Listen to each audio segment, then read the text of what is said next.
Hello students, welcome to physics classes.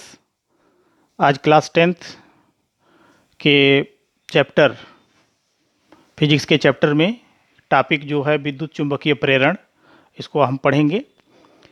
तो विद्युत चुंबकीय प्रेरण में क्या क्या चीज़ें आज हम आज के लेक्चर में देखेंगे। इसमें चुंबकीय फ्लक्स, इसका मात्रक, विद्युत चुंबकीय प्रेरण क्या होता है, प्रेरित विद्युत वाहक बल क्या होता है, प्रेरित धारा और लेंज का नियम, साथ ही साथ फैराडे और हेनरी के एक्सपेरिमेंट के बारे में जानेंगे। चुंबकीय फ्लक्स, चुंबकीय फ्लक्स क्या होता है? आप जानते हैं कि किसी चुंबक के चारों ओर चुंबकीय क्षेत्र होता है, और अगर बार मैग्नेट है या दंड चुंबक है तो चुंबकीय बल रेखाएं उसके उत्तरी ध्रुव से निकलकर और बाहर की तरफ फिर दक्षिणी ध्रुव पर प्रवेश करती हैं। तो किसी चुंबक के चारों तरफ चुंबकीय क्षेत्र होगा। अगर उस चुंबकीय क्षेत्र में किसी पृष्ठ को रखते हैं तो उस पृष्ठ से कुछ चुंबकीय बल रेखाएं गुजरेंगी। तो एकांक क्षेत्रफल से किसी चुंबकीय क्षेत्र में क्षेत्र के लंबवत किसी पृष्ठ के एकांक क्षेत्रफल से गुजरने वाली फ्लक्स रेखाओं की संख्या को, मतलब कि जितनी चुंबकीय बल रेखाएं उससे पास आउट होंगी, उस पृष्ठ से बद्ध चुंबकीय फ्लक्स कहलाती है। तो चुंबकीय फ्लक्स एक्चुअल में क्या हुआ? किसी सरफेस से, किसी बंद पृष्ठ से या किसी क्षेत्रफल से गुजरने वाले चुंबकीय बल रेखाओं की संख्या। अगर चुंबकीय बल रेखाओं की संख्या अधिक है तो इसका मतलब चुंबकीय फ्लक्स अधिक होगा। चुंबकीय फ्लक्स के लिए फार्मूला होता है, ये है फाई बी मैग्नेटिक फील्ड के लिए, और ये चुंबकीय फ्लक्स को फाई से डिनोट करते हैं। और ये होता है बी ए कास थीटा। बी चुंबकीय क्षेत्र की तीव्रता, ए वह क्रॉस सेक्शन या अनुप्रस्थ काट का क्षेत्रफल जिससे चुंबकीय बल रेखाएं पास हो रही हैं, और थीटा चुंबकीय क्षेत्र और पृष्ठ के लंबवत खींचे गए लंब के बीच बना कोण। तो यह इस पर निर्भर करता है चुंबकीय फ्लक्स कि चुंबकीय क्षेत्र के साथ जो पृष्ठ का लंबवत रेखा है या जो लंब है, जिसको एरिया वेक्टर भी कहते हैं, वह कितना कोण बना रहा है। तो आइए इस फिगर के माध्यम से आपको समझाते हैं। ये देख रहे होंगे कि ये जो लाइन है ये चुंबकीय बल रेखाएं हैं जो कि लेफ्ट से राइट की तरफ आ रही हैं। इसमें एक पृष्ठ ये रखा गया है और यह पृष्ठ देख रहे होंगे थोड़ा सा तिरछा है। तो इसका जो लंबवत है, लंब, पृष्ठ का लंब, यह लंब जो है एरिया वेक्टर को दर्शा रहा है। तो अब चुंबकीय क्षेत्र बी और इस लंबवत वेक्टर जो है, इसके बीच में जो कोण बना है वह थीटा है। तो यही कोण होता है थीटा। अब इस थीटा पर निर्भर करता है कि इससे चुंबकीय फ्लक्स कितना पास आउट होगा।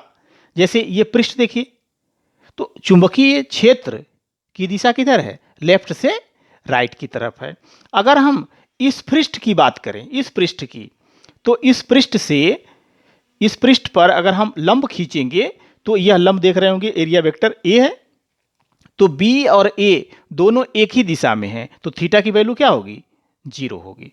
जब थीटा की वैल्यू 0 होगी तो जो फार्मूला है बी ए कास थीटा, तो थीटा की जगह पर 0 और कास 0 की वैल्यू होती है 1। तो B A into 1 that is B A, यानी ये मैक्सिमम होगा। तो इससे चुंबकीय फ्लक्स जो पास आउट होगा वह अधिकतम होगा। अब अगर थीटा की वैल्यू 90 डिग्री रख लें, तो थीटा की वैल्यू 90 डिग्री के लिए हम ऊपर वाले सरफेस से बात करते हैं। तो ऊपर वाले सरफेस पर आप देख रहे होंगे कि बी की दिशा किधर है? लेफ्ट से राइट की तरफ।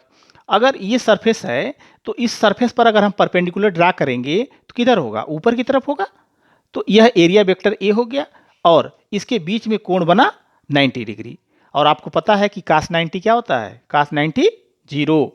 तो बी ए कास 90 और कास 90 की वैल्यू 0, तो B A into 0 equals to 0। अर्थात जब किसी पृष्ठ को चुंबकीय क्षेत्र के समानांतर रखेंगे तो उससे कोई चुंबकीय बल रेखाएं पास नहीं होगी, और जब उसके लंबवत रखेंगे तो अधिकतम चुंबकीय बल रेखाएं उससे पास आउट होंगी।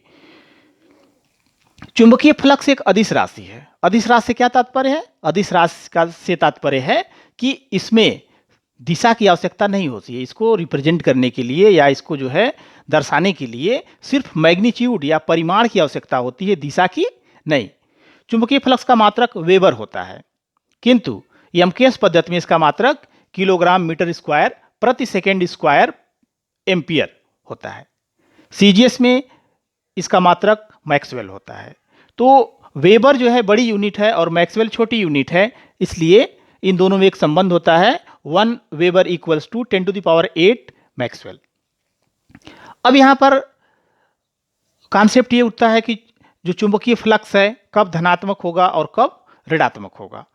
तो जब क्षेत्रफल वेक्टर चुंबकीय क्षेत्र की ओर होता है, अर्थात थीटा की वैल्यू न्यून कोण होती है 90 डिग्री से कम, तो चुंबकीय फ्लक्स धनात्मक होता है। और जब क्षेत्रफल वेक्टर चुंबकीय क्षेत्र के विपरीत ओर होता है, यानी थीटा की वैल्यू अधिक कोण होती है, तो चुंबकीय फ्लक्स ऋणात्मक होता है। तो यह है कॉन्सेप्ट चुंबकीय फ्लक्स का।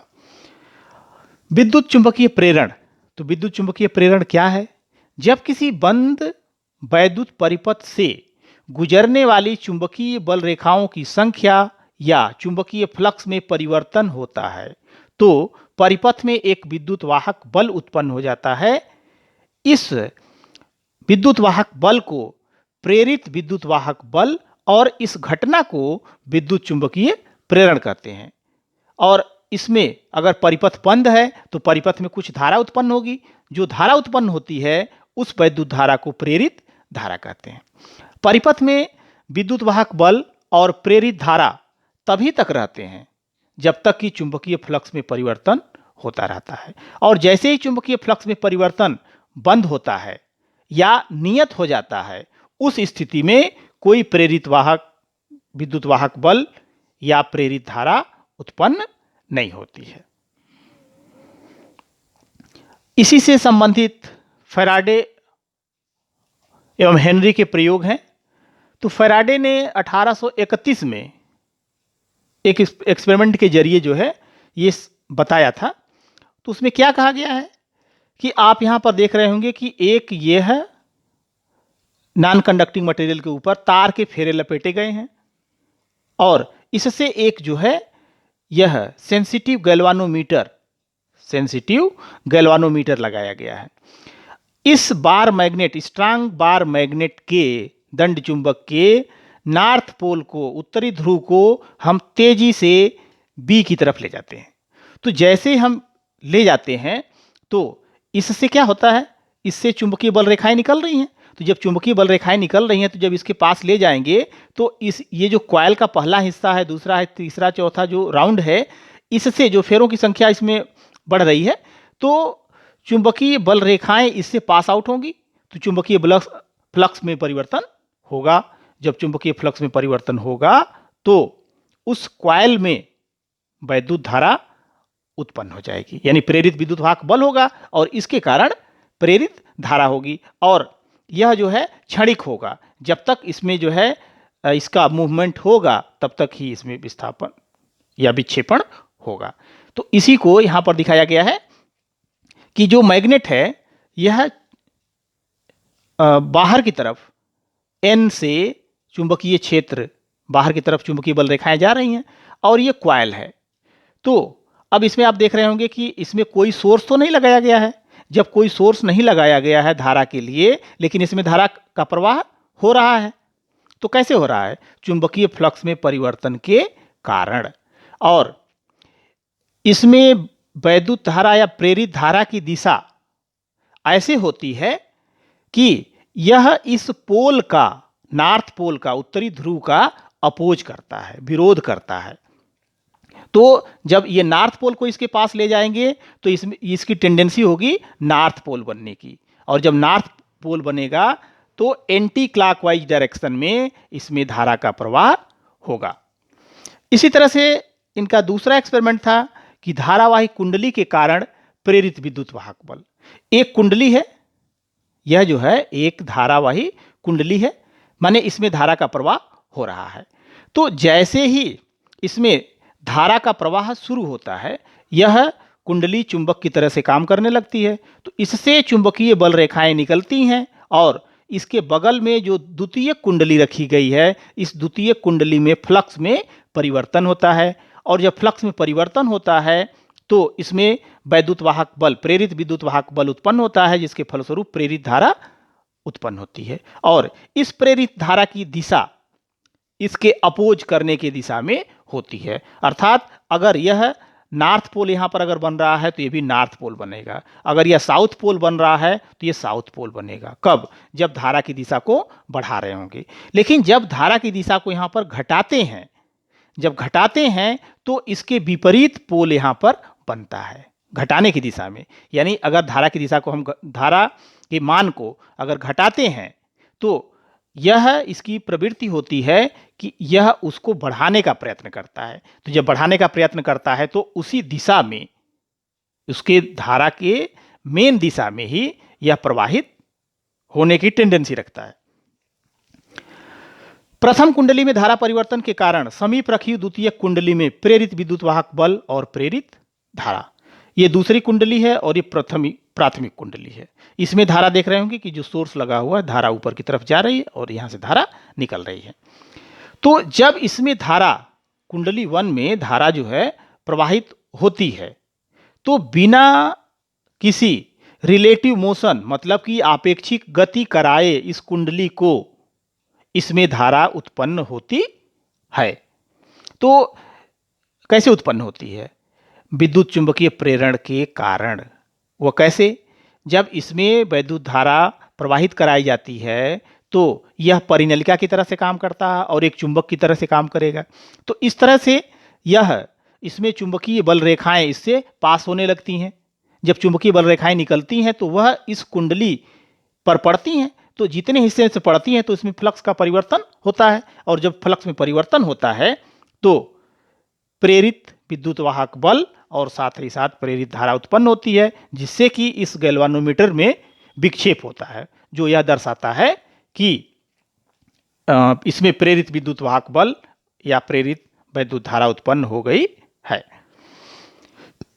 Clock rule for knowing north and south पोल।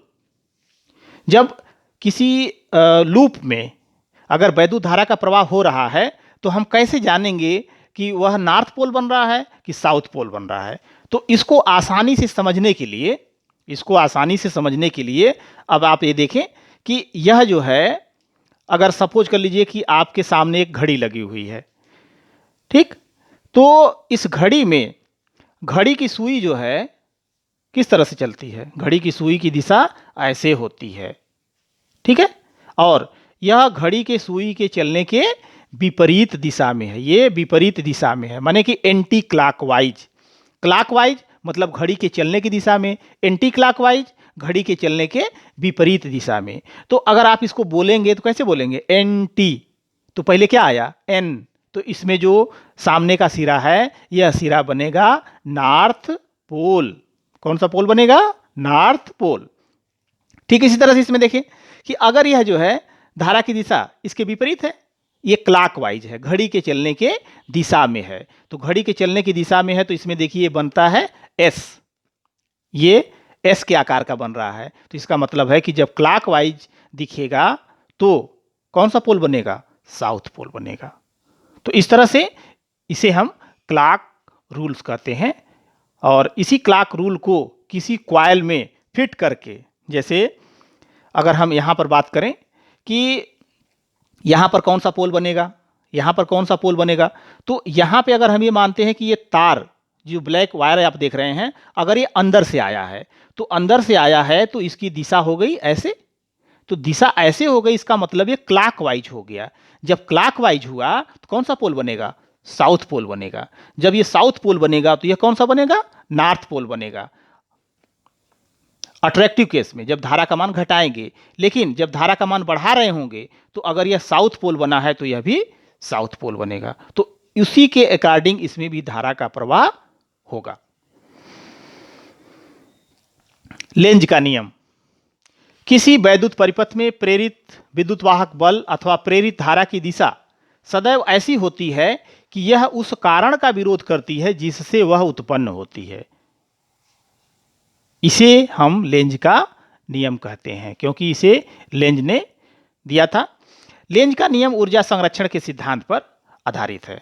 अब जैसे इसको जो है डिमॉन्स्ट्रेट करने के लिए यहाँ पे दिखाया गया है कि एक ये लूप है। जब इस बार मैग्नेट को, दंड चुंबक के नॉर्थ पोल को हम इसके पास ले आते हैं तो ये देखिए क्या बना, एन बना, यानी नॉर्थ पोल बना। तो यह इसके विपरीत दिशा में होता है।